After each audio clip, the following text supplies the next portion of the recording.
Hello everyone. Welcome back to another math tutorial. In this lesson, we're going to learn about the 4 transformations in geometry.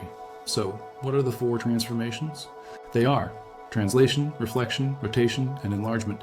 Each one changes the position or size of a shape, but the shape itself remains similar. Let's look at them one by one.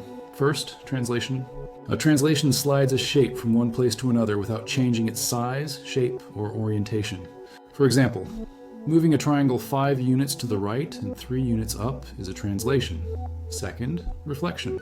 Reflection flips a shape across a line of symmetry, like a mirror image. For example, reflecting a square across the y-axis produces a mirror copy on the other side. Third, rotation. Rotation turns a shape around a fixed point, usually the origin. The angle of rotation and the direction, clockwise or anti-clockwise, must be given. For example, rotating a triangle 90 degrees clockwise about the origin. Finally, enlargement. Enlargement changes the size of a shape by a scale factor, while keeping the same proportions. For example, enlarging a rectangle by scale factor 2 makes each side twice as long, and the shape is similar to the original. So to summarize, translation, slide, reflection, flip, rotation, turn, enlargement, resize.